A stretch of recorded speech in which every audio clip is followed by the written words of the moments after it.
జనసేన అధ్యక్షుడు AP deputy CM Pawan Kalyan Jaganmohan Reddy ధైర్యం గురించి మాట్లాడారు. జగన్మోహన్ రెడ్డి పిరికివాడు, ధైర్యం లేదు, అందుకే అసెంబ్లీ నుంచి పారిపోయారు అంటూ మాట్లాడారు. జగన్మోహన్ రెడ్డికి ధైర్యం లేదు అని మాట్లాడుతున్న జనసేన అధ్యక్షుడు పవన్ కళ్యాణ్కు డిప్యూటీ సీఎం అనే గౌరవం తనకు ఎలా వచ్చిందో తెలియదా? జగన్మోహన్ రెడ్డి ధైర్యాన్ని చూసి ఒక రాజకీయ పార్టీ భయపడిపోయి ఒంటరిగా వెళ్తే పని జరగదు, మనకు ఒక గుంపు ఉండాలి అంటూ అందరినీ సమూహంగా మార్చుకున్నప్పుడు, ఆ సమూహంలో చేరినప్పుడు తనకు ఈ డిప్యూటీ సీఎం పదవి వచ్చింది అన్నది పవన్ కళ్యాణ్కు తెలియదా? ఓడిపోయిన జగన్ పిరికివాడు అని పవన్ కళ్యాణ్ మాట్లాడుతున్నారు, కానీ గెలిచిన వాళ్ళు ఏమైనా ధైర్యంగా ఉన్నారా? ప్రస్తుత స్పీకర్ కావడానికి ముందు ఏం మాట్లాడారు? జగన్మోహన్ రెడ్డి ఓడిపోయాడే కానీ చచ్చిపోలేదు అంటూ మాట్లాడుతున్నారు. అంటే జగన్మోహన్ రెడ్డి బతుకున్నంతకాలం మనకు భయమే అంటూ భయంగానే ఇప్పటికీ కూడా అధికార పార్టీ బతుకుతోందన్నది నిజం కాదా? జగన్మోహన్ రెడ్డిని 16 నెలలు జైల్లో పెడితే నవ్వుకుంటూ బయటకు వచ్చారే కానీ వచ్చిన తర్వాత ఎవరైనా మనకి కలిసి వస్తారేమో చూడండి, మనతో పొత్తు పెట్టుకుంటారేమో చూడండి, 4 సీట్లు ఇచ్చైనా మనం గట్టెక్కుదామని ఏమన్నా ఎప్పుడన్నా అలాంటి ఆలోచనలు చేశారా? కానీ కేవలం 53 రోజులు జైల్లో పెట్టంగానే చంద్రబాబు నాయుడుని ఇదే పవన్ కళ్యాణ్ రాజమండ్రి సెంట్రల్ జైలుకు వెళ్ళి పొత్తులు, ఎత్తులు, చర్చలు ఏమీ సంబంధం లేకుండా, సీట్ల సర్దుబాటు కూడా లేకుండా అప్పటికప్పుడు సెంట్రల్ జైలునే సెంటర్గా చేసుకొని పొత్తు ప్రకటన పవన్ కళ్యాణ్ చేశారు అంటే ఎవరిని చూసి ఎవరు భయపడినట్టు? 2019కి ముందు తెలుగుదేశం పార్టీకి సంబంధించిన ఒక 2-3 ఛానళ్ళు కొద్ది రోజుల పాటు తన కుటుంబానికి వ్యతిరేకంగా ప్రచారం చేయంగానే పవన్ కళ్యాణ్ విలవిలలాడిపోయారు. లోకేష్, మా తల్లినే దూషించావు నువ్వు, గుర్తుపెట్టుకుంటా అని మాట్లాడారు. ఆ మాత్రం దానికే పవన్ కళ్యాణ్ విలవిలలాడిపోయారు. తప్పేం కాదు, బాధ ఉంటుంది. కానీ అదే జగన్మోహన్ రెడ్డి పార్టీ పెట్టిన క్షణం నుంచి ఈ రోజు వరకు 2 ప్రధాన పత్రికలు, 3-4 ప్రధాన టీవీ ఛానళ్ళు నిత్యం దాడి చేస్తూ ఉన్నా సరే అదరకుండా బెదరకుండా తన పని తాను చేసుకుంటూ ముందుకు వెళ్తూ ఉన్నారంటే ఎవరు పిరికి వాళ్ళు, ఎవరు ధైర్యవంతులు? అసలు జగన్ అనే ఒక వ్యక్తి లేకపోయి ఉంటే, జగన్ అనే వ్యక్తి చేతిలో సాక్షి మీడియానే లేకపోయి ఉంటే, ఈనాడు అధినేత రామోజీరావుకు వ్యతిరేకంగా ఒక చిన్న వార్తను ప్రచురించే దమ్ము, ధైర్యం ఈ రాష్ట్రంలో ఏ మీడియా సంస్థకైనా ఉండేదా? అలా చేయగలిగింది ఒక్క జగన్మోహన్ రెడ్డి, ఆయనకు సంబంధించిన సాక్షి మీడియానే కదా. మరి ఏ వ్యక్తి అయినా ఆ సాహసం చేసి ఉండేవారా? కలలోనైనా సాక్షి రావడానికి ముందు రామోజీరావుకు వ్యతిరేకంగా ఈ స్థాయిలో కథనాలు వస్తాయని ఎవరైనా ఊహించారా? అసలు జగన్మోహన్ రెడ్డి ప్రభావమే లేకుంటే తనకు ఈ స్థాయిలో ప్రాధాన్యత ఇవ్వరు అన్నది పవన్ కళ్యాణ్కు తెలియదా? 2014లో కూడా చంద్రబాబు నాయుడుకు తెలుగుదేశం పార్టీకి మద్దతు ఇచ్చారు పవన్ కళ్యాణ్, ఎన్నికల్లో పోటీ చేయకుండానే. కానీ తీరా ఎన్నికల్లో గెలిచిన తర్వాత తెలుగుదేశం పార్టీ నాయకులు ఏం మాట్లాడారు పవన్ కళ్యాణ్ గురించి? ఎంత హేళనగా మాట్లాడారు. చింతమనేని ప్రభాకర్ కావచ్చు, బాలకృష్ణ కావచ్చు, కొన్ని మీడియా సంస్థలు కావచ్చు, ఎంత నెగిటివ్గా ప్రచారం చేశాయి 2019 ఎన్నికలకు ముందు.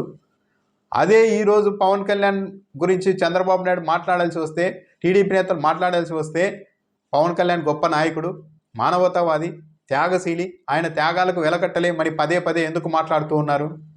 అంటే పవన్ కళ్యాణ్ అనే వ్యక్తి మనతో లేకపోతే 2019లో లాగే మళ్ళీ ఇంకోసారి చిత్తుగా ఓడిపోతాం, జగన్మోహన్ రెడ్డిని ఓడించడం సాధ్యం కాదనే కదా.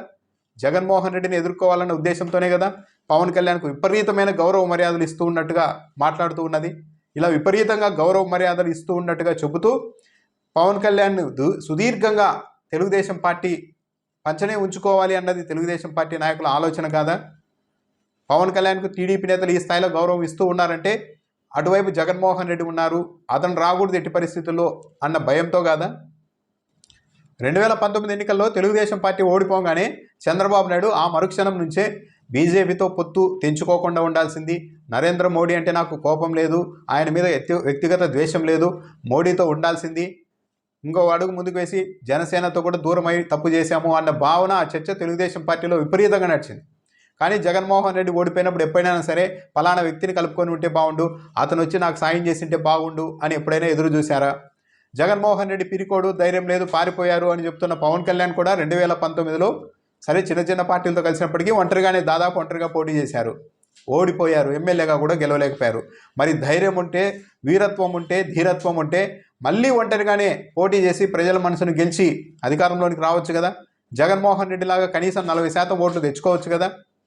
కేవలం 6.8% ఓట్లు రాగానే తాము ధైర్యవంతులం, జగన్మోహన్ రెడ్డి పిరికివాడు అని మాట్లాడుతూ ఉన్నారంటే ఇక సైద్ధాంతికంగా వీళ్ళ ఆలోచనలో బేస్ ఎక్కడుంది? జగన్మోహన్ రెడ్డి 11 సీట్లకు పడిపోయినప్పటికీ కూడా 2029లో మళ్ళీ మనం అధికారంలోనికి వస్తాం, మళ్ళీ ప్రభుత్వాన్ని స్థాపిస్తామని గట్టిగా చెప్తున్నారు కానీ ఇంకో పార్టీ కలిసి వస్తుంది, ఇంకో పార్టీతో కలిసిపోదాం అని ఎక్కడైనా చెప్పగలుగుతున్నారా? సరే, ఇప్పటికైనా అధికారంలోకి వచ్చేసారు కదా టీడీపీ, జనసేన. మరి ఈ పార్టీల్లో ఏ ఒక్క పార్టీ అయినా సరే వచ్చే ఎన్నికల నాటికి పుంజుకొని మేము ఒంటరిగా పోటీ చేస్తామని చెప్పగలుగుతారా? పవన్ కళ్యాణ్ చెప్పగలుగుతారా? ఒంటరిగా ఈసారి నేను డిప్యూటీ సీఎం అయిపోయాను కాబట్టి, అనుభవం వచ్చేసింది కాబట్టి, ఇక వచ్చే ఎన్నికల్లో ఒంటరిగా పోటీ చేసి అధికారంలోనికి పార్టీని చేస్తాను అని చెప్పగలుగుతారా? ఆ ధైర్యం చేయగలుగుతారా? ఇక అసెంబ్లీకి రాకపోవడమే పిరికితనం, అసెంబ్లీకి వచ్చిన వాళ్ళంతా ధైర్యవంతులు అన్న లాజిక్నే పవన్ కళ్యాణ్ చెప్పినట్టు తీసుకుంటే అసలు ఏపీ అసెంబ్లీలో ఈరోజు ప్రతిపక్షాన్ని గౌరవించే వాతావరణం కనిపిస్తోందా? నిన్న ప్రసంగంలో పవన్ కళ్యాణే చెప్పారు స్పీకర్ చింతకాయల అయ్యన్న పాత్రుడు గురించి, అల్లరి పిల్లాడిని క్లాస్ లీడర్ చేసినట్టుగా ఉంది అని. అంటే మీరు అల్లరి పిల్లాడు కాకపోతే ఓ మంచి పదవి ఇచ్చారని పవన్ కళ్యాణ్ చెప్పినట్టు అయింది కదా. ఇకపైన మీకు తిట్టడానికి కూడా వీలుండదని చెప్తున్నారు. అంటే ఆయనకు తిట్టే ట్రాక్ రికార్డు ఉందని పవన్ కళ్యాణ్ కూడా ధృవీకరించినట్టే కదా. మరి అలాంటి స్వభావం ఉన్న వ్యక్తిని స్పీకర్ చేసిన తర్వాత ప్రతిపక్షాలు అభ్యంతరం తెలపడంలో, తమ హక్కులకు అక్కడ విలువ ఉండదు అని భావించడంలో తప్పేముంది? అలాంటి ఆందోళన ఏ పార్టీలోనైనా ఉంటుంది కదా. నిజంగానే సభ సజావుగా జరగాలి అనుకున్నప్పుడు ఒక సౌమ్యుడినైన సీనియర్ నాయకుడిని స్పీకర్గా చేసి ఉండవచ్చు కదా. మరి చేయలేదు కదా. అసలు అసెంబ్లీ అన్నది ప్రతిపక్షాన్ని గౌరవించే సభగా లేకపోవడం చాలా రోజులు ఉంటుంది, ఒక పార్టీ అని కాదు. అదేదో ప్రతిపక్షాన్ని ర్యాగింగ్ చేసే సెంటర్గా మారిపోయింది. సెంటర్గా ఇప్పుడు ఏకంగా 11 సీట్లు మాత్రమే వైసీపీకి ఉన్నాయి కాబట్టి, ప్రధాన ప్రతిపక్ష హోదా కూడా లేదు కాబట్టి, ఇక జగన్మోహన్ రెడ్డి అసెంబ్లీకి వెళ్తే రోజు ఆయన్ని ఎలా కించపరచాలి అన్న కాన్సెప్ట్ మీద తప్పించి ఇతర అంశాల మీద తెలుగుదేశం పార్టీ కానీ జనసేన కానీ దృష్టి పెట్టే అవకాశం అయితే ఏపీ అసెంబ్లీలో ఉందా? అసలు వీళ్ళ బాధ అంతా ఏంది? జగన్మోహన్ రెడ్డి ఎందుకు అసెంబ్లీకి రావాలి అని అనుకుంటూ ఉన్నారంటే, అసెంబ్లీకి వచ్చింటే జగన్మోహన్ రెడ్డిని కాస్త ర్యాగింగ్ చేసి టీచ్ చేసి ఆనందించే వాళ్ళం కదా అన్న అభిప్రాయం కూడా కొందరు సభ్యుల్లో ఉంది, తెలుగుదేశం పార్టీ జనసేన సభ్యుల్లో. దాంతోపాటు అసలు జగన్మోహన్ రెడ్డి అసెంబ్లీకే రాకపోతే ఇక తాము అసెంబ్లీకి వచ్చినా కూడా టీవీలో చూసే వాళ్ళు కూడా ఉండరు కదా ఈ చర్చా కార్యక్రమాల్ని, అసెంబ్లీ లైవ్ని అన్న అభిప్రాయం కూడా వాళ్ళలో ఎక్కువగా ఉంది. అసెంబ్లీకి రాకపోవడమే పిరికి పందల చర్య అయితే చంద్రబాబు నాయుడు కూడా కొద్ది రోజుల తర్వాత అసెంబ్లీకి వెళ్లకుండా బయటకు వెళ్ళిపోయారు కదా. నేను ఎప్పుడు అసెంబ్లీకి రాను, మళ్ళీ గెలిచిన తర్వాతనే వస్తానని శపథం చేసి వెళ్ళిపోయారు కదా. మరి అది పిరికి పందల చర్య అవుతుందా?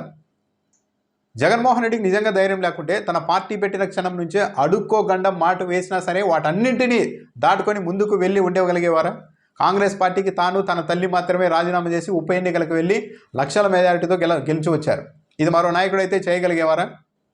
జగన్మోహన్ రెడ్డిని ఆ రోజు ఎదుర్కోవడానికి ఎవరు? సెంట్రల్లో కాంగ్రెస్, లోకల్లో కాంగ్రెస్, సపోర్ట్ షూటర్గా తెలుగుదేశం పార్టీ, ఇక మీడియా, మొత్తం అందరూ కలిసి గుంపుగానే దాడి చేశారు కదా.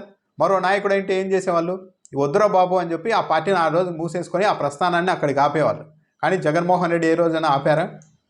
తొలి ప్రయత్నంలో 67 సీట్లు వచ్చాయి 2014లో.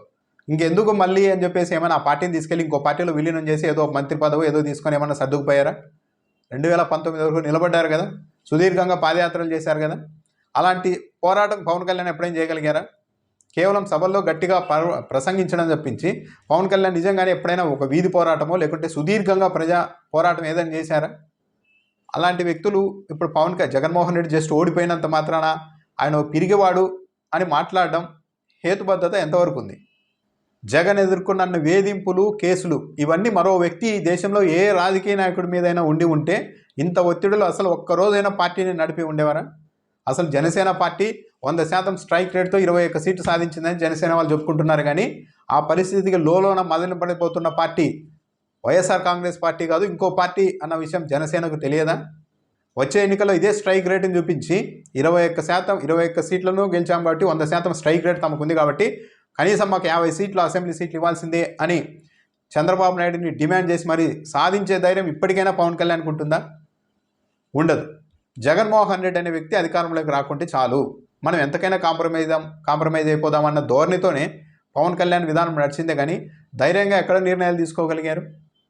కాబట్టి జగన్మోహన్ రెడ్డి ఓడిపోయారు, దారుణంగానే ఓడిపోయారు.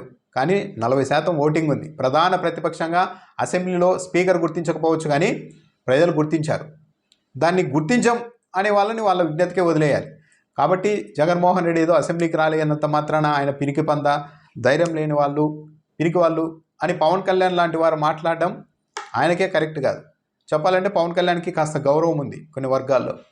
ఆయన కూడా తెలుగుదేశం పార్టీ నాయకుల్లాగా మాట్లాడితే దానివల్ల పెద్దగా సాధించేది ఏమి ఉండదు. ప్రతిపక్షాన్ని గౌరవించడం నేర్చుకోవాలి.